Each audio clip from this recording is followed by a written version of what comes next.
جب تک دودھ والا برتن خالی ہو کر واپس نہیں آتا تھا وہ وہیں ستون کے ساتھ کھڑا ہو کر کھیل میں مصروف خوبصورت بچوں کو دیکھتا رہتا تھا، اور اس چمکیلے پروں والی تلتی سے تو اس کی نگاہ ہی نہیں ہٹتی تھی۔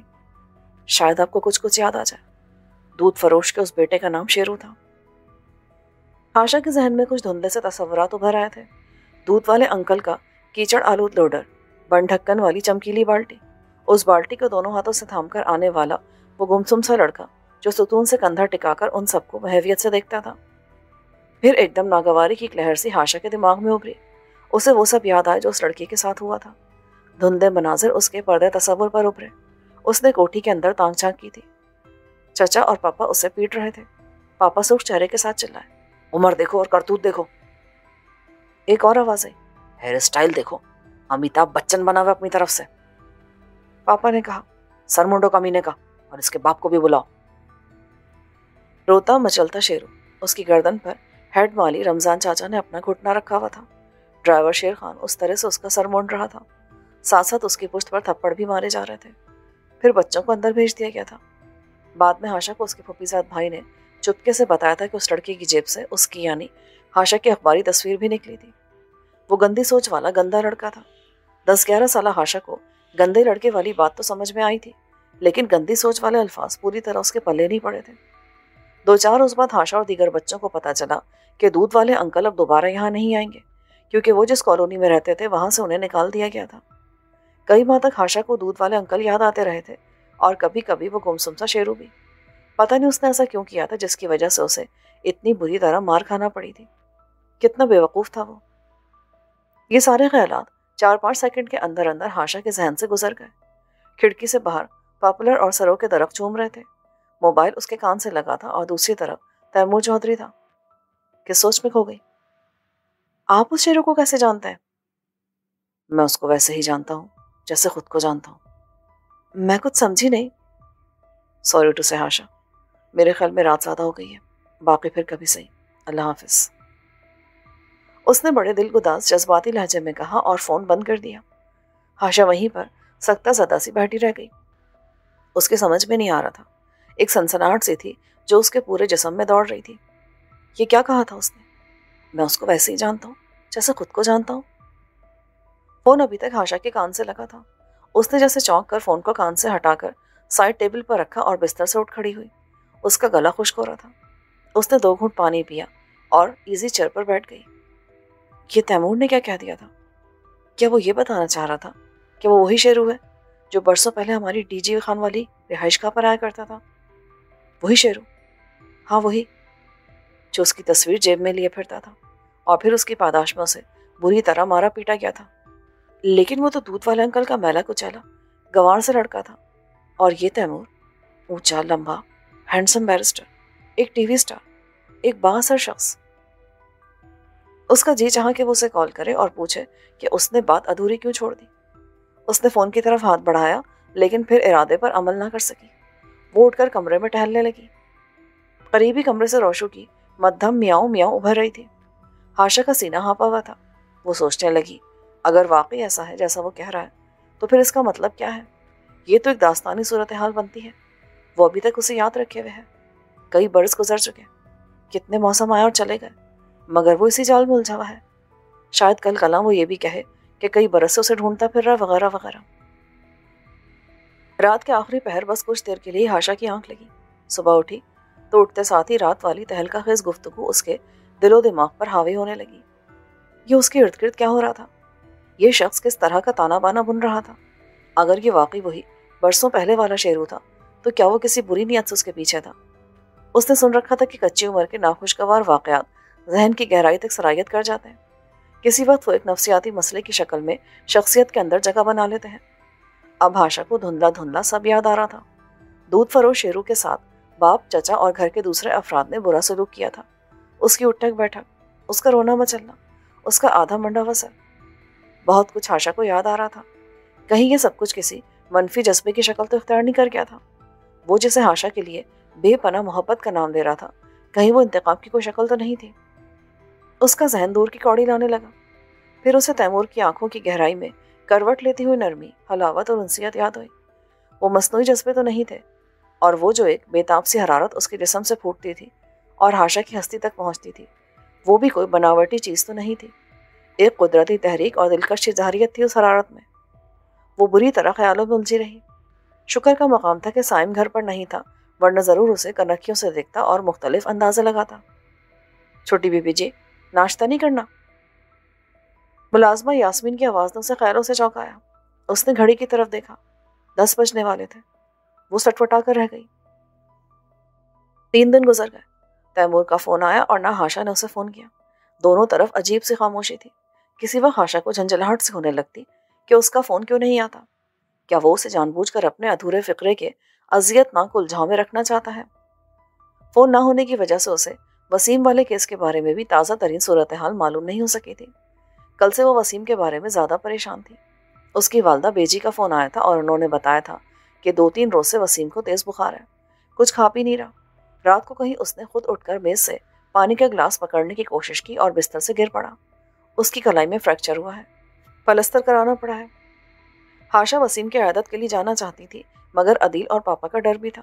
پتہ نہیں کس طرح انہیں اکثر باتوں کی خبر ہو جاتی تھی، اور وہ دونوں ہرگز نہیں چاہتے تھے کہ وہ بساط یا وسیم سے کوئی تعلق رکھے۔ دوپہر کا وقت تھا جب وہ موبائل پر بیل سن کر چونکی۔ اس نے موبائل اسکرین دیکھی۔ یہ وسیم کے بھائی عثمان کا نمبر تھا۔ رسمی کلمات کے بعد عثمان ایک دم خاموش ہو گیا۔ ہاشا جیسے تڑپ اٹھی۔ عثمان، وسیم بھائی ٹھیک تو ہے نا؟ ٹھیک تو ہیں آپ ہی، لیکن ٹھیک نہیں بھی ہے۔ ایسا کیوں کہہ رہے ہو؟ کل بیجی نے آپ کو کیا بتایا تھا؟ یہی کہ وہ بستر سے گر گیا ہے اور کلائی میں فریکچر ہوا ہے۔ نہیں آپ ہی ہاشا، وہ بستر سے نہیں گرے، انہوں نے خود اپنے ہاتھ پر چوٹ لگائی ہے، بلکہ چوٹیں کہنا چاہیے۔ وہ تو میں نے پکڑ لیا، ورنہ وہ بہت زیادہ نقصان کر بیٹھتے۔ خود چوٹیں لگائی ہیں؟ پر کیوں؟ جواب میں عثمان نے اشک بار لہجے میں جو کچھ بتایا اس سے پتہ چلا کہ بخار کی شدت میں وسیم بار بار بساط کا ذکر کر رہا تھا۔ کبھی اس پر غصہ ہوتا کہ وہ بے وفا نکلی ہے، اور کبھی اس سے معافیہ مانگنے لگتا کہ وہ اس کی توقعات پر پورا نہیں اتر سکا۔ پھر وہ رونے لگا اور بساط سے کہنے لگا کہ وہ اسے بس ایک موقع اور دے دے، وہ اسے کچھ بن کر دکھا دے گا، اسے اپنا بنا کر دکھا دے گا۔ کبھی وہ خود کو کوسنے لگتا، کبھی اس قلم کو جس نے اسے ناکامیوں کے سوا کچھ نہ دیا۔ دوائیوں کی وجہ سے شام کو بخار کم ہو گیا اور وہ سو گیا، مگر رات 12 بجے کے لگ بھگ پھر بخار چڑھ گیا۔ بخار کی مدہوشی میں اس نے اپنے صحت مند ہاتھ سے اپنے مفلوج ہاتھ کو اٹھایا اور کھڑکی کی چوکھٹ پر رکھ دیا۔ پاس ہی میز پر پتھر اور لکڑی کا بنا ہوا ایک چھوٹا سا گلدان پڑا تھا۔ اس نے یہ گلدان اٹھایا اور بے دردی سے اپنے ہاتھ پر ضربے لگانے لگا۔ ساتھ ساتھ وہ ہذیان بول رہا تھا، اس ہاتھ کو توڑ دوں گا جس نے قلم اٹھایا تھا، ریما کر ڈالوں گا اس کا۔ یہ سب سن کر ہاشا کی آنکھوں میں آنسو بھر آئے۔ دوسری طرف عثمان کی آواز بھی بھر آئی ہوئی تھی۔ وہ بڑے بھائی کے لیے ازحد پریشان تھا۔ اسے یوں لگ رہا تھا کہ کسی دن وہ اسے کھو دے گا۔ ہاشا نے اس کے ساتھ تسلی تشفی کی باتیں کی اور دلاسا دیا۔ اب ہاشا سے رہا نہیں گیا۔ دوپہر 4 بجے کے لگ بھگ اس نے چھوٹی کار نکالی اور وسیم کی عیادت کے لیے نکل پڑی۔ موسم ابر آلود تھا، بوندا باندی بھی ہو رہی تھی۔ تقریباً 1.25 گھنٹے کی ڈرائیو کے بعد وہ اچھرا کی اس گنجان آبادی میں پہنچ گئی جہاں وسیم کی رہائش تھی۔ تنگ گلیوں کی وجہ سے اسے کار تھوڑے فاصلے پر ہی کھڑی کرنا پڑی۔ چھتری لے کر وہ تھوڑا سا پیدل چلی اور وسیم کی رہائش گاہ پر پہنچ گئی۔ ڈور بیل دینے پر ایک بچہ باہر نکلا۔ ہاشا نے ڈیوڑی میں قدم رکھا اور بے طرح چونکی۔ اندر کمرے سے جو پاٹدار آواز سنائی تھی وہ تیمور کی تھی۔ اسے جیسے کرنٹ سا لگا۔ وہ چاہتی تھی کہ پلٹ جائے، مگر اسی دوران میں بیجی کی نظر اس پر پڑ گئی۔ وہ ہاتھ میں خالی ٹرے لیے کمرے میں سے نکلی تھی۔ ارے ہاشا بیٹی، تم یہاں کیوں کھڑی ہو؟ آ جاؤ نا۔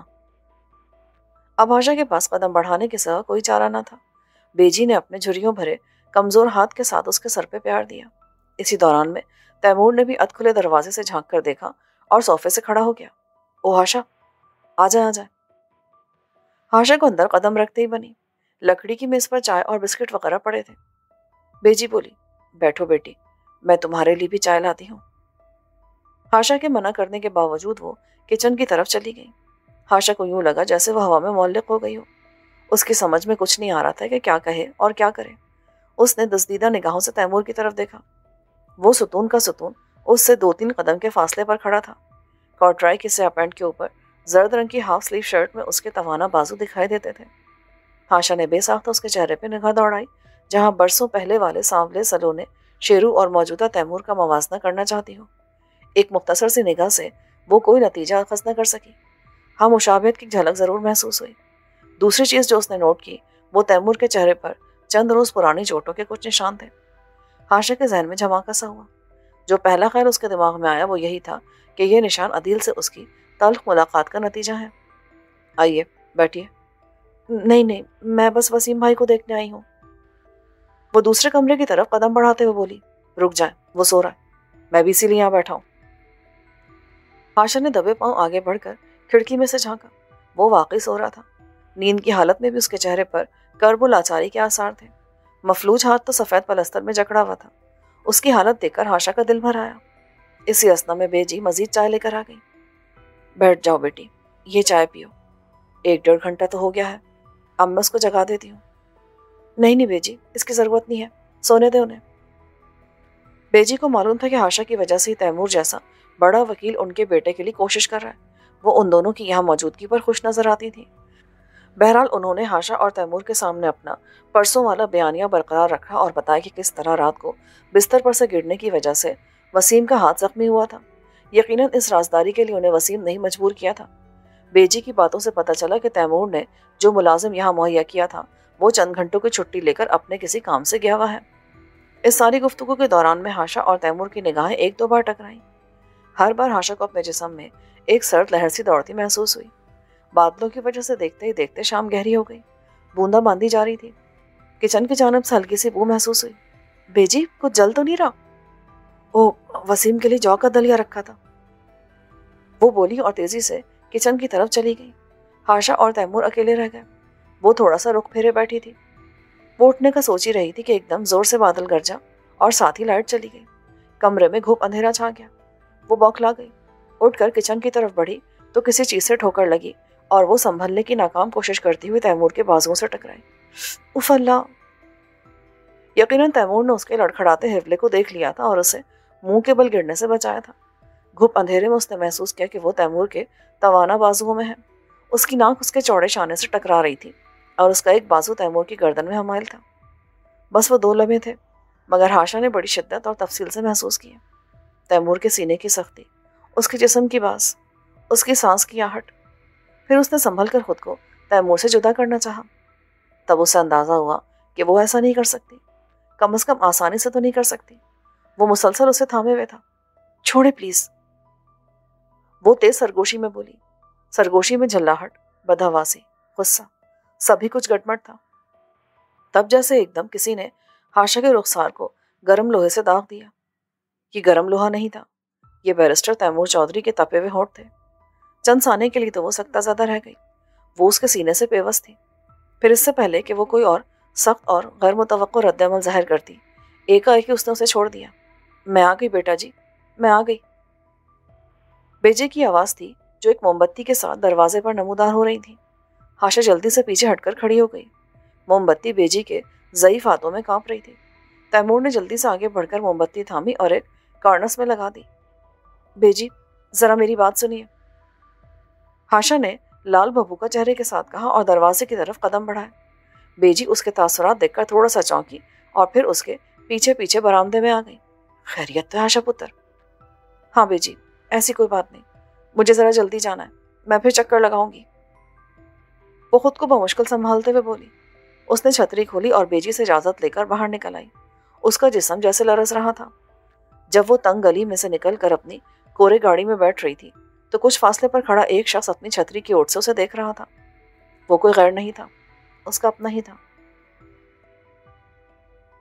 ہاشا کا شوہر سائم فطری طور پر ایک سہل پسند اور کم ہمت شخص تھا۔ یہی وجہ تھی کہ اس کے ہونٹ خشک تھے اور الفاظ جیسے گلے میں اٹک کر رہ گئے تھے۔ وہ ایک فائل پر دستخط کرانے کے بہانے اپنے سسرال میں آیا تھا اور اب بند کمرے میں اپنے سسر سجاد شاہی کے روبرو بیٹھا تھا۔ سجاد شاہی نے اسے غصیلی نظروں سے گھورا اور بولے، اب منہ سے کچھ پھوٹ بھی چکو، کیا آفت آن پڑی ہے؟ وہ سائم نے تھوک نکلا، خالو جان، میں پچھلے 6-7 ہفتوں سے بہت ٹینشن میں ہوں۔ کئی بار آپ سے بات کرنا چاہی مگر ڈرتا رہا کہ کہیں آپ اس سے کوئی غلط مطلب نہ لے لیں۔ میں خدا نخواستہ ہاشا پر کوئی الزام تراشی نہیں کر رہا، میں صرف آپ کو حقیقت حال بتانا چاہتا ہوں تاکہ آپ اس کا سدباب کر سکیں۔ وہ خاموش ہو گیا۔ سجاد شاہی چونکے ہوئے نظر آنے لگے۔ اس کے ساتھ ہی سوجی سوجی آنکھوں میں ایک طرح کی برہمی بھی نمودار ہو گئی۔ اب کچھ بولو بھی۔ خالو جی، میں چاہتا ہوں کہ یہ بات صرف میرے اور آپ کے درمیان رہے۔ میں آشا کی ذرا سی بھی دل آزاری برداشت نہیں کر سکتا اور نہ ہی اس کی ناراضگی افورڈ کر سکتا ہوں۔ دراصل وہ ایک بار پھر کہتے کہتے خاموش ہو گیا۔ خالو سجاد کی خشمگین نظریں اس پر جمی تھیں۔ اسے خدشہ محسوس ہوا کہ اس نے ذرا لمبا توقف کیا تو وہ پھٹ پڑیں گے۔ وہ لڑکھڑاتی آواز میں بولا، خالو جان، آپ نے اور عدیل نے آشا کو بساط کے گھر جانے سے منع کر رکھا ہے، لیکن وہ وہاں جاتی رہی ہے اور اب بھی جاتی ہے۔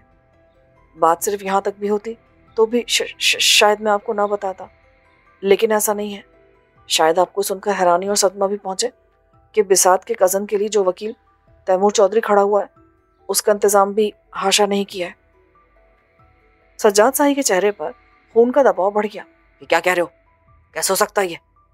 ایسے ہی ہوا خالو جان، میں ایک بار پھر ہاتھ جوڑ کر کہتا ہوں، خدا نہ خواستہ میں آشا پر کوئی الزام نہیں لگا رہا، لیکن یہ بندہ تیمور ٹھیک نہیں ہے۔ یہ مختلف بہانوں سے آشا کو بار بار فون کرتا ہے، اس سے رابطے بڑھانے کی کوشش کرتا ہے۔ بڑا عیار اور تیز شخص ہے۔ میری تو کچھ سمجھ میں نہیں آ رہا کہ میں کیا کروں۔ تم جانتے ہو کہ تم کیا کہہ رہے ہو؟ جی ہاں، اگر بات حد سے نہ بڑھتی تو میں کبھی اب تک پہنچاتا نہیں۔ کسی وقت تو مجھے لگتا ہے کہ اس نے آشا کو بری طرح الجھا کے رکھ دیا، وہ نہ چاہنے کے باوجود اس کی باتوں میں آ رہی ہے۔ سجاد صاحب کے چہرے پر اب ہجیانی تاثرات تھے۔ انہوں نے سائم کی طرف انگلی اٹھا کر خوفناک لہجے میں کہا، دیکھو سائم، ثبوت کے بغیر کوئی بات نہ کرنا، ورنہ قیامت آ جائے گی تمہارے لیے۔ سائم لرس کر بولا، خالو جان، ثبوت بھی ہے میرے پاس، بلکہ ایک ثبوت تو کل بھی ملا ہے۔ کل آشا اس رائٹر وسیم کی خبر گیری کے لیے اس کے گھر اچرا گئی تھی۔ تیمور چودھری بھی وہاں پہلے سے موجود تھا۔ شک کی وجہ سے میں آشا کے پیچھے گیا تھا۔ میں نے سب کچھ اپنی آنکھوں سے دیکھا ہے۔ وہ آدھا پون گھنٹہ وہاں رہنے کے بعد واپس آئی۔ اس کے جانے کے کچھ ہی دیر بعد تیمور بھی اسی گھر سے نکل کر گیا ہے۔ ایسی ملاقاتوں کے بارے میں وہ مجھے کچھ نہیں بتاتی۔ سجاد صاحب نے اسے خشمگین نظروں سے دیکھا، جیسے دل میں کہو، لعنت ہو تمہارے شوہر ہونے پر۔ اپنے تیش کو بمشکل سنبھالتے ہوئے وہ بولے، تم خود بتا رہے ہو کہ وسیم کے لیے اس وکیل کا انتظام آشا نے کیا ہے۔ ہو سکتا ہے وہ اسی کیس پر ڈسکس کرنے کے لیے وہاں گئی ہو۔ آپ بجا فرما رہے ہیں، میں خود بھی اسی طرح کے اچھے امکانات ذہن میں لاتا رہا ہوں، مگر کچھ چیزوں کو جھٹلانا ممکن نہیں ہے۔ اس نے گردن جھکائے جھکائے گمبھیر لہجے میں کہا، پھر کانپتے ہاتھوں سے ایک USB سجاد صاحب کی طرف بڑھا دی۔ کیا ہے یہ؟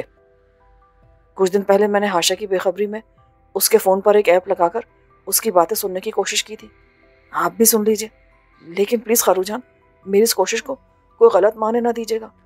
میں بس یہی چاہتا ہوں کہ آپ صورتحال سے بے خبر نہ رہیں اور اچھے طریقے سے اس کا کوئی سد باب کر لیں۔